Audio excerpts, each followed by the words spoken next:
We continued talking, but they did not really move a lot. So one time, I think an artist shows up to his doorstep trying to ask for money, trying to ask for transport money because, well, music wasn't profiting. And then I think this was an eye-opener of, okay, how can someone actually be making music and they are not making money?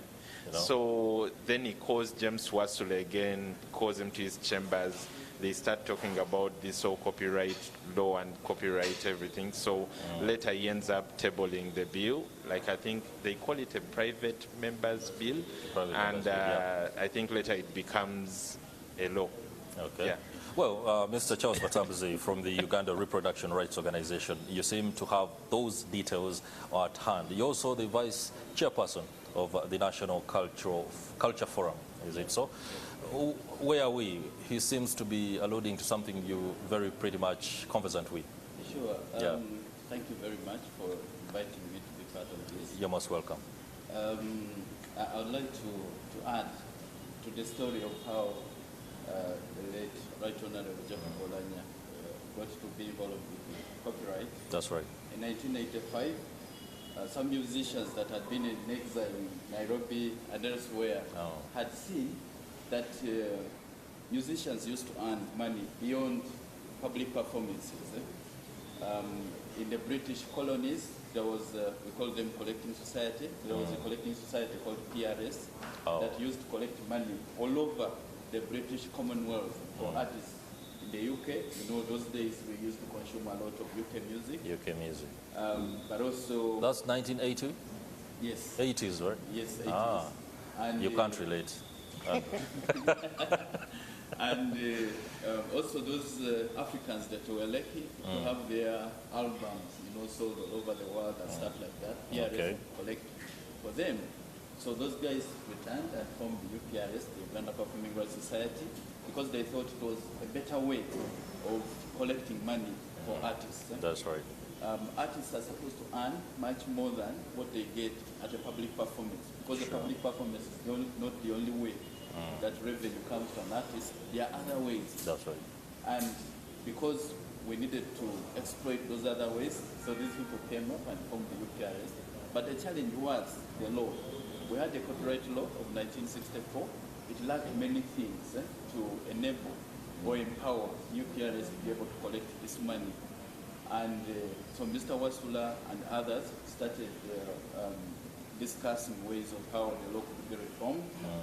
And the story goes that at that time, around 2000, 2003, 2004, the chairperson of UPRS was the late Kafumbe Mukasa.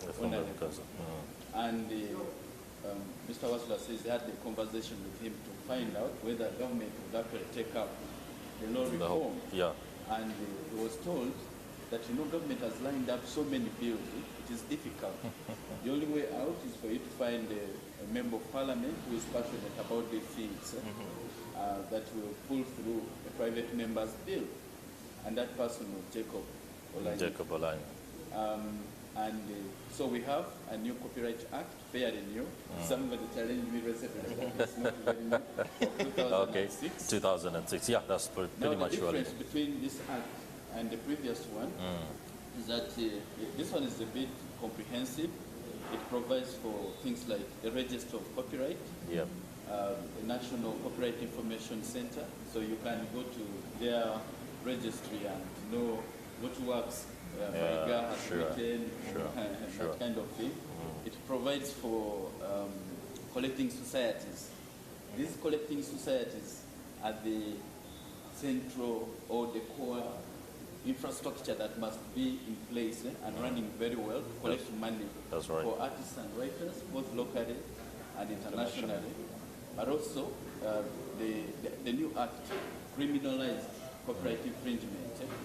Those days, in the old law, copyright infringement was a civil offense, so you had to go to civil court. But we thought we needed the criminal element so that police is involved and people can be penalized criminally, but also via the civil. Before you go a little bit deeper, there is a lack of understanding of what copyright is, especially within African settings. There is a tendency to either disregard or completely dismiss the whole idea. Copyright in terms of music, the creative arts, what does it entail? First of all, the copyright is the legal right that recognizes ownership. And the public needs to know that copyright in music or copyright in a book is property. It is property like a house, it's property like a car, and so on. And actually, when musicians are performing or when book writers have written their books and put them out there, they are selling copyright. Copyright has two elements, the moral right and the economic right. The economic right. The moral right is your right to be recognized or attributed as the author or the owner of the work. That particular work. And the moral right is forever. You always know that, you know, like even up to now, so many years after Shakespeare died, we still attribute certain quotes to him. Because it is him who said them. So the moral right is forever. The economic rights are exclusive to the author. The author must be the one to authorize the certain uses. So the rights, the economic rights include things like the right to broadcast, the right to exhibit, publish, the right to distribute, the right to publish, the right to reproduce. There are so many, and each of these single rights can be exchanged for money, either through a license or through an assignment. And whenever that happens, it means the exchange that happens is money. Somebody gives money to be able to use the work. Okay. You rightly said that we have a challenge where the law is disregarded. I think we are handling that challenge slowly because we believe that us, the public, we have been impoverishing artists. We have been stealing from them.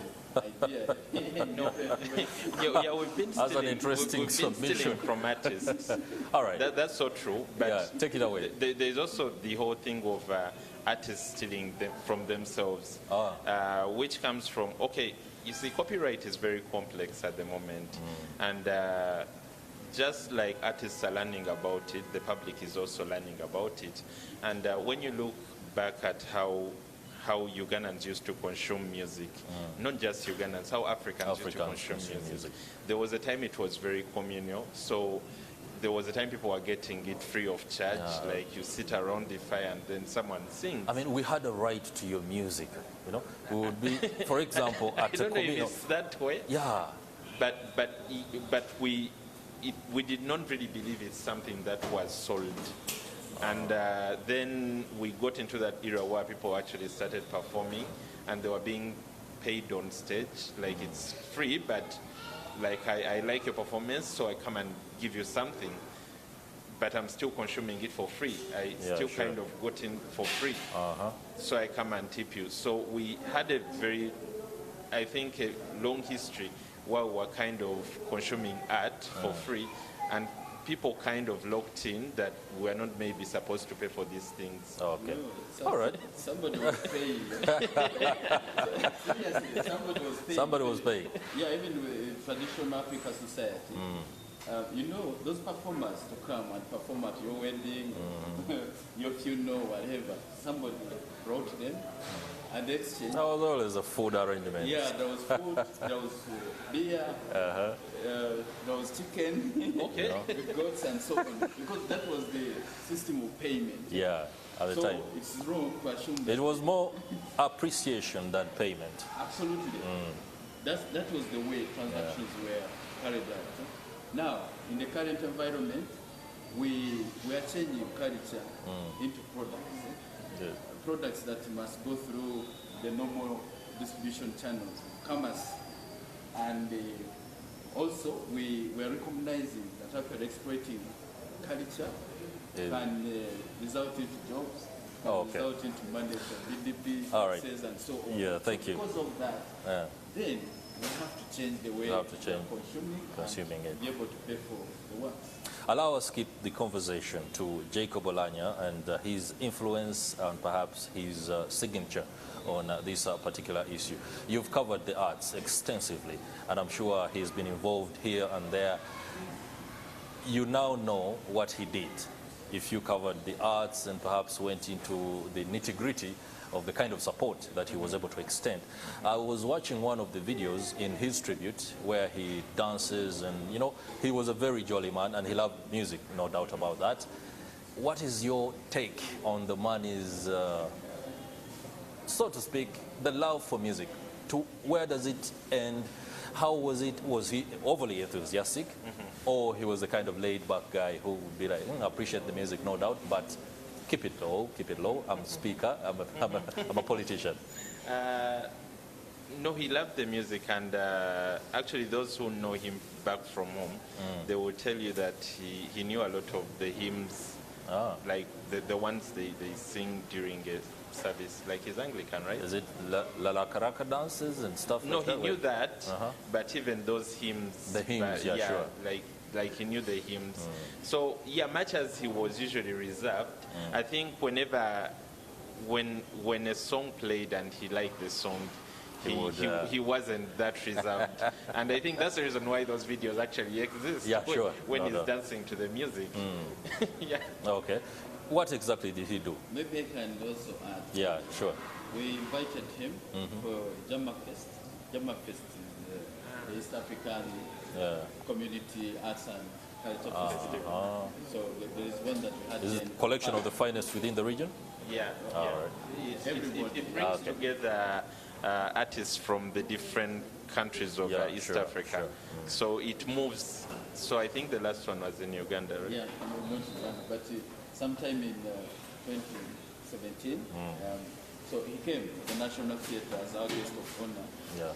And to welcome him, of course, we had the setup of traditional actually dancing. Right? And indeed, when he was speaking to us, he diverted a bit from his script and observed that he really loved the actually dancing that were exhibited at that function. And one could clearly see that this is somebody that loved culture.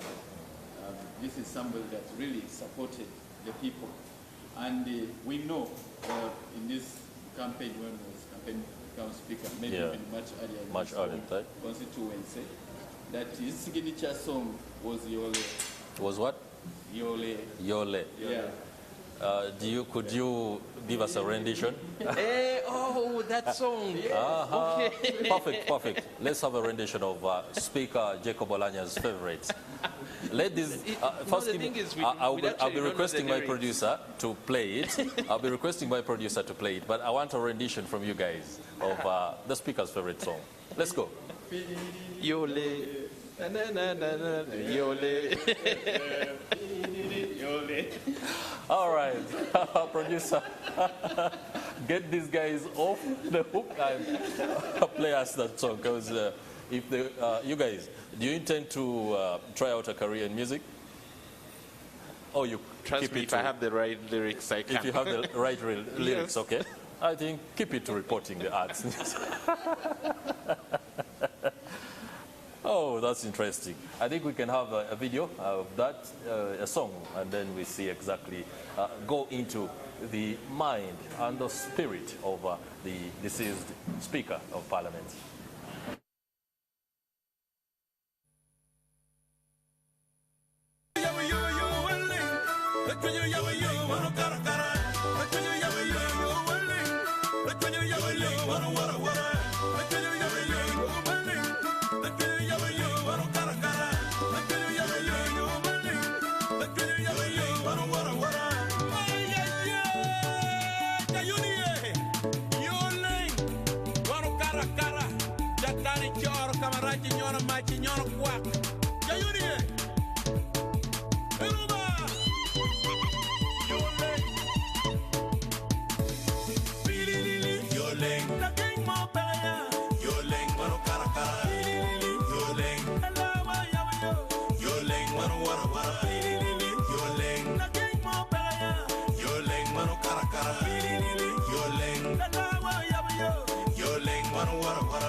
Wow, wow, wow. There is what is arguably a very lovely and incredibly rhythmic African traditional song that we are told the deceased Speaker of Parliament, Right Honorable Jacob Oulanyah, loved so much. I think he loved to dance to it. He loved to also perform and be immersed in the performances in case one of the artists were at an event at which he was. Of course, this particular discussion is dedicated to the memory of the former speaker, whose body will be returned to Uganda later today. And of course, NTV shall be bringing you the details and giving you the coverage of that development in what is obviously a very somber development for the country and indeed for most of us. Here on the show, I have Charles Batambuze. He's from the Uganda Reproduction Rights Organization. He's also the vice chairman of the National Culture Forum.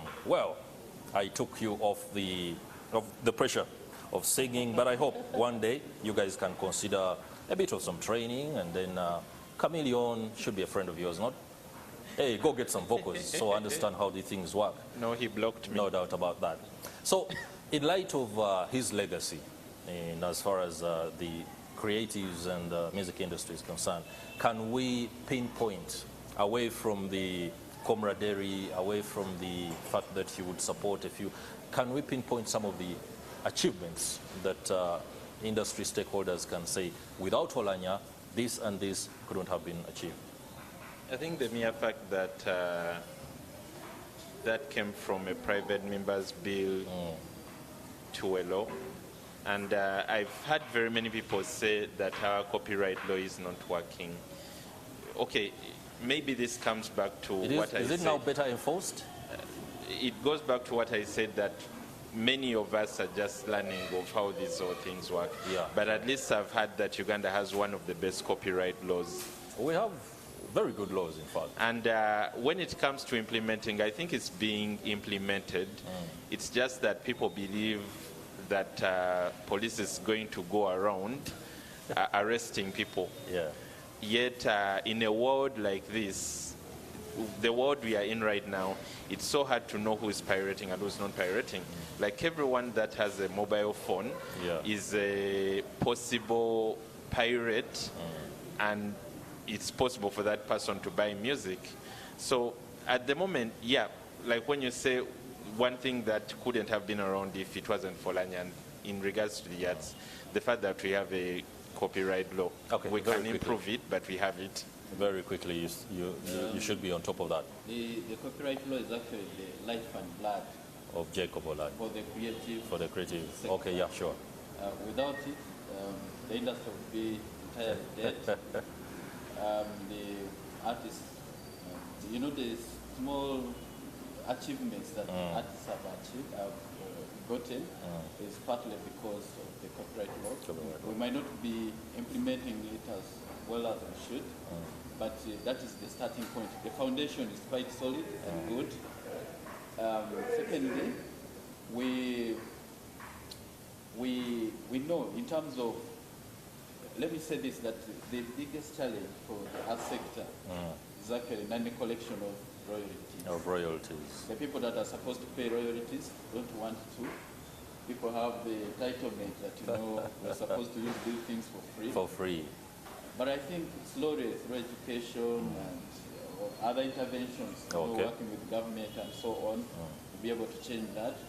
Currently, we are arguing for many things. One, we would like the law to be amended to incorporate something called a private copy levy. Currently, many of us consume our music on our smartphones. We consume movies, comedy skits, literature, art, films. Everything is right there, and it comes to you in your WhatsApp group, and you enjoy it, but the artist becomes famous but too broke. So we want the PCL to address that. It's a levy that is imposed on gadgets that we are using to consume this art, to be collected by URA. Just so me, the average Ugandan, understands that if the phone I have can be able to download all these videos and audio, what you want to do is to create a mechanism that tracks that Chris Higenyi has listened to Andrew Kagwa's music. We don't want to create a mechanism to track. Yeah. The mechanism. How are you going to achieve what you want? The mechanism we are putting in place is to collect royalties. Collect royalties. For artists. From the users, you will put your phone to. And this royalty, you pay it once when you are buying the phone. So it's like a blank tape. Yes. At the purchase of the handset. Yes, and from that we expect government to collect for the sector 68 billion. This is much more than what government has been in. Before we begin counting that money, how is this going to work? Being able to, when you're buying the handset and then something, just explain to us, is it some tech miracle? Because it's working in some other places. Like? And it's not just gadgets, it's even on cars, because cars have MP3 players. These sticks, the ones, the flash discs, like it's working in, at least it's working in Malawi. For them, they call it a blank tape levy, I think, something like that. Even when you're just bringing in a disc that's empty, because they know it might carry music at one point. So they can levy on it. They levy on them when they are getting into the country, because they can track them when they are getting into the country. All right, the average Ugandan, and I keep referring to these ones particular, a section of people who do not even understand. Before you get to the ones who disregard the law, there are those who do not just understand the whole aspect of copyright. They're in the villages. They love music from the leading artists and stuff like that. When they see a CD and it's emblazoned on, say for example, Chameleon, Bebe Cool or Bobby Wine, they want to buy it. They are not really trying to ask themselves, what is the quality of the music on this CD? Has it been pirated? How are you reaching such people, the villagers, to first and foremost appreciate the fact that musicians need to make some money out of it, but also the purchase of music that is infringing on copyright. In the UK, in the United States, people ask questions and they find out if you're infringing on copyright, they don't buy that. Okay. Here we can't. Through the levy system actually, we know that it's difficult for us to monitor. Yeah. Private usage. Because when you buy your flash disc from a shop, we don't know what you're going to use it for. That's right. It's difficult for government, and the government in the world to monitor. Particularly African governments. So the system in place, by the way, even in developed countries, is that system of a private copy levy, that these gadgets, when they come in, or at the point of manufacture, we, as a government, we impose a levy, and this levy is collected and given to artists. That's right. The purpose of that, by the way, is not only that the artists should be happy with money, but also so that they can invest in improvement of quality and all these other things of the we always music call about. Now, that is just one aspect. And I told you that what Jacob Oulanyah did for us is build a very strong foundation. What has been lacking is thinking around how to use that foundation to be able to build the industry. And the telecoms, are they on board? Through the CRBTs, they collect some money for the artists. Yesterday, I wrote that out of the money that is collected, and it's a lot of money, let me give like one of the years, they actually collected 78 billion. 78 billion. Yeah, Polar ringback tunes. Wow. Now, government took away 50%. They always take away 50%. The tax man is unforgiving. Yes, and the 50% that remain, this is how it was shared. The That's a great story. the telecoms took away 70%. The aggregators were given 30%. Now, the aggregators' money, that's where the artist is. The aggregator It's a gives grim, the a grim artist about situation. 12%. Actually, when you look at the entire amount that is collected, artists are earning about 6%. And actually, by the time it gets to the artist has to divide with songwriters, the other people, the other It's a whole lot artists that of were people, part you know. of the song. The value chain, Yeah, and you're imagining he's dividing this 6%. Okay, like a callback tune is what, like 500 shillings? You tell me. Like when it's 700. 700. So to put it in perspective, if it's 700, like the 350 goes to the taxman, and then on the 350, the telecom takes 70%. 70% of that. Which means the artist on that callback tune is remaining with, okay, it's hard to even imagine, but it's, I think, somewhere around 100. And then that 100 has to be shared by everyone that contributed to that song. The figure is really grim, and that brings me to the next question as we enter the final bend of this particular segment of the show. Artists surviving on concerts. For example, I hear and see a lot of adverts, and there is a lot of noise around them so that the artists can be able to galvanize as enough funds as they can. Are we still at a point, for example, during the COVID-19 pandemic period where there were no performances and no concerts? Right now, there could be a bit of a rush for artists to do these concerts so they can get the money. Why are concerts the only source of income? Okay, one, it comes down to the way people got into the industry, I could say. It's something I was telling a friend of mine who is a filmmaker that most of the problems we are facing in the film industry were inherited. Like probably you got into the industry when the people that were there before you were shooting before a white wall, and you do not know how to do it better, you're also shooting before a white wall.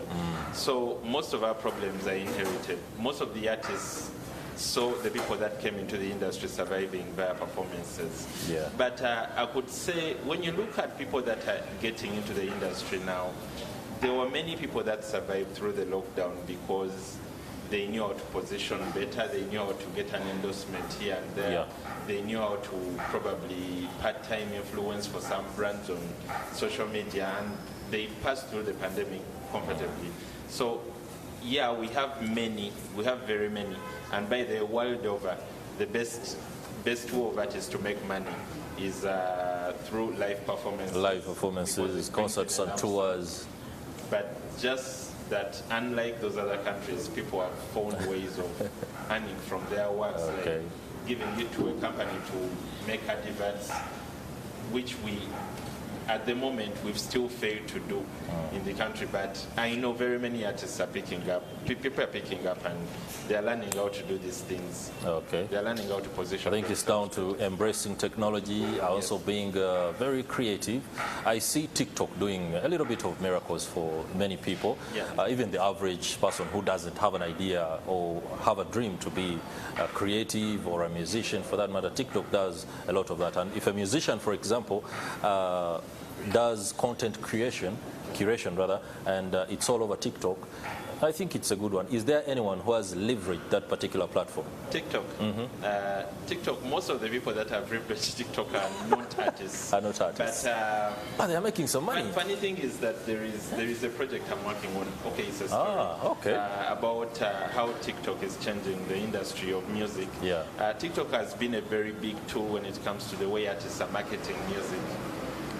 Those days, people most of the times used to move with a CD. You get your guy in one gear, you give him a CD so that he plays it, and then guys in the salons come and pick the music. They also play it in the salon, and it used to go viral like that. Today, what people are doing, you just give someone the music, an influencer on TikTok, and they will try to make the song viral. And most of the times when they make the song viral, what happens after that? Challenges, and then before you know, the song is actually working because someone is over-performing it on TikTok. So I think I could say TikTok is being used by the artists. Maybe you're not seeing them directly, but people are performing their music and they are making the music viral. What other options can the corporate law provide? What are the opportunities? I'm sure there's been a lot of SWOT analysis being done. Where do we go from here? Yeah, just to say that we have done an estimate of how much money can be collected for artists, not only musicians, but even writers and everybody in the creative sector. It's about 278 billion. No, actually 321 billion Uganda shillings. That's what can be collected for them. And it's important that artists, writers, visual artists, everybody in the creative sector joins their collective management organization, because there's no other way that they can collect this money from bars, in the case of music, from bars all over Uganda, from broadcasters, wrestling the giants, the telecoms down, so that they can pay from supermarkets, from all sorts of places. And the only viable way, feasible, world over, is the collecting society. Even money on those platforms, TikTok, YouTube, and so on. That's right. It is the collecting society. In this case, for music, UPRs that should be able to collect that money on behalf of the artists. So as artists seek out the various options for commercializing their works, they should also think about how they collect the money back so that they're able to benefit from it. Otherwise, we continue to donate our works and money to the world. To the world. Allow me delve into your work at the National Culture Forum. The reason I'm doing that is because I see it as more encompassing than the Uganda Reproduction Society, because I always love to root and vouch for the person who can't access some of the technology, the platforms that the average urbanized youth can be able to access. In the villages, upcountry, the rural centers, there are lots of young boys and girls who are creative in terms of performing arts, music, and any other that comes within that particular docket. The National Culture Forum, does it have a wide network of strategies or platforms for these average Ugandans? First of all, the National Culture Forum is the apex body. The apex body for all associations. All right. In the culture and creative industry sector. Yeah, sure. In Uganda, our members are national associations of creatives. For instance, the musicians have the Uganda Musicians Association. Musicians Association. Drum actors. The comedians. Comedians have TUCA, the Uganda Comedians Association. The book publishers have the Uganda Publishers Association, and so on. Journalists part of the. Yes, they are. How do you? Personally, now that I'm putting together my first book, I actually consider myself a member. You're putting together a book on your works, or particularly the arts industry. A collection of my works. Okay. Yes, some of my runs. But I'm putting together a book. All right, just finalize that point. The Culture Forum is actually part of the National Culture Policy 2006 for Uganda, and it's a partner with government in ensuring that government interventions targeting artists get to the actual beneficiaries.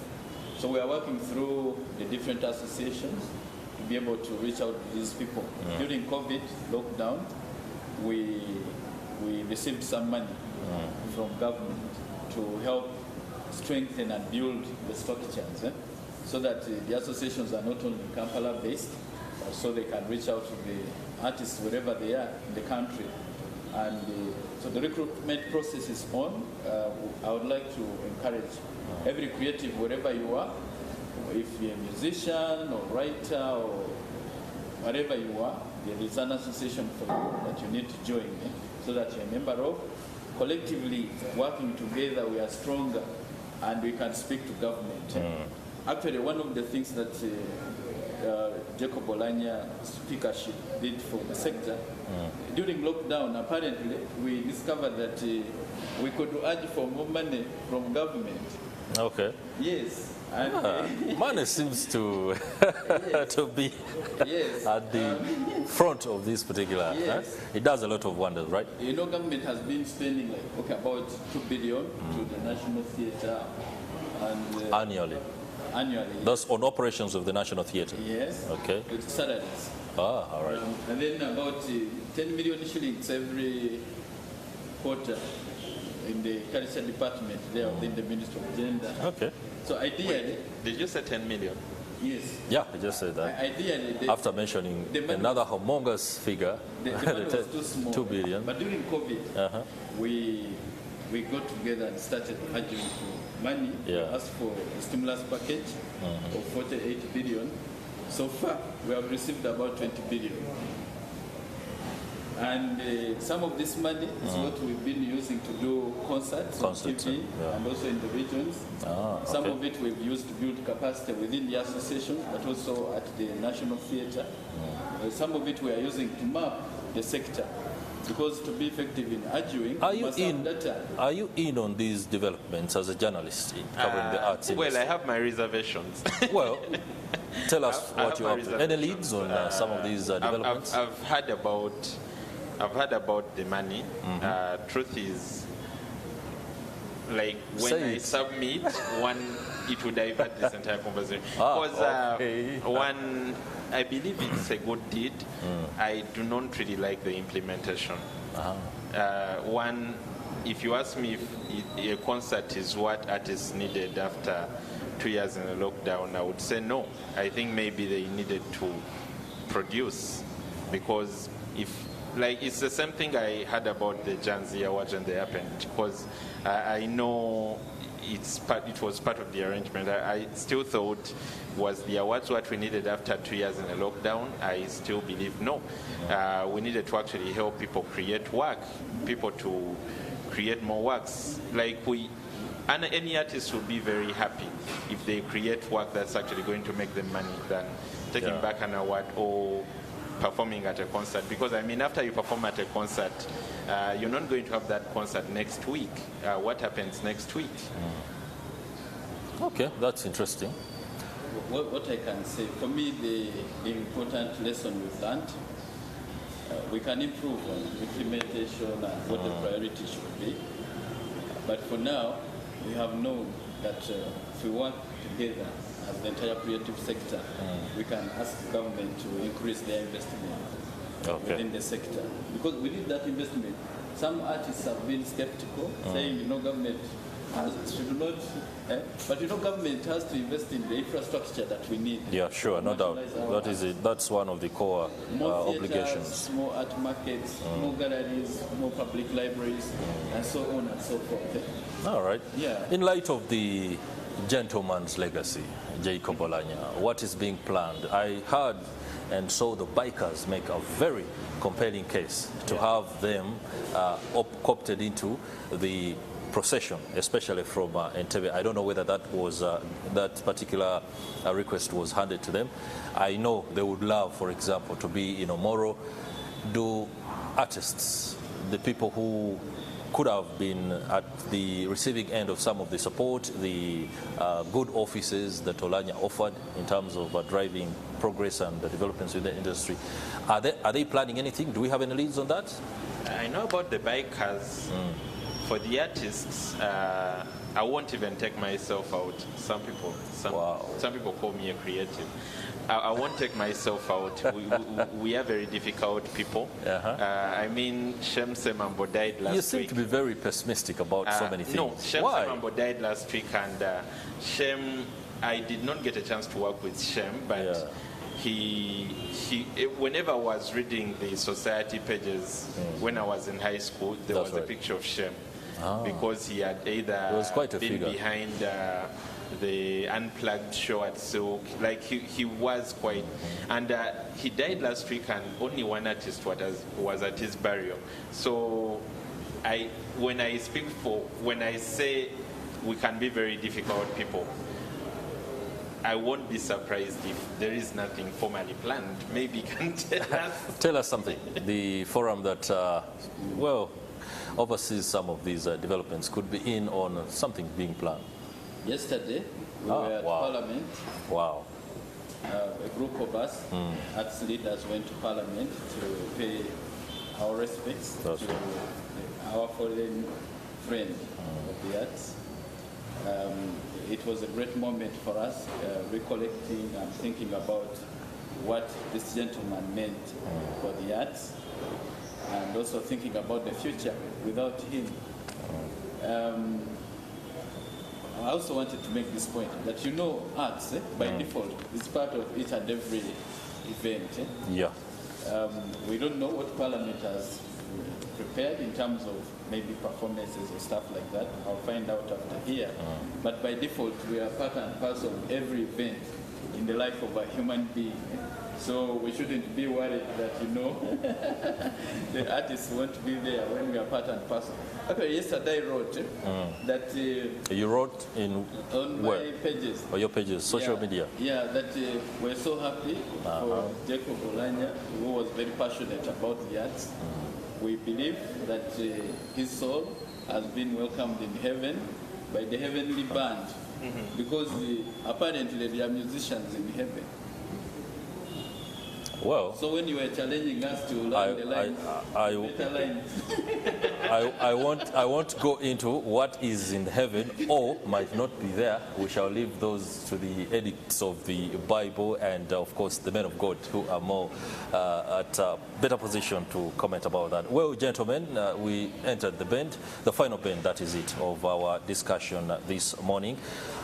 I'm honored to be able to listen from you, give some of these anecdotes on how the Right Honorable Jacob Oulanyah impacted the arts industry. We do hope his legacy in that regard can, of course, be amplified, and some of the issues that your association and, of course, the works of the journalists continues to become a light and a torch into progress of the arts and creatives industry. Many thanks for joining us, Mr. Charles Batambuze from the Uganda Reproduction Society, and of course, usual suspect, the arts journalist. There are a lot of things we're going to have to catch up with Andrew on and be able to delve a little bit deeper. Let's take a break now, but when we return, we shall of course be staying within the creatives industry. We have a lady in film who will be speaking to us. I can't wait.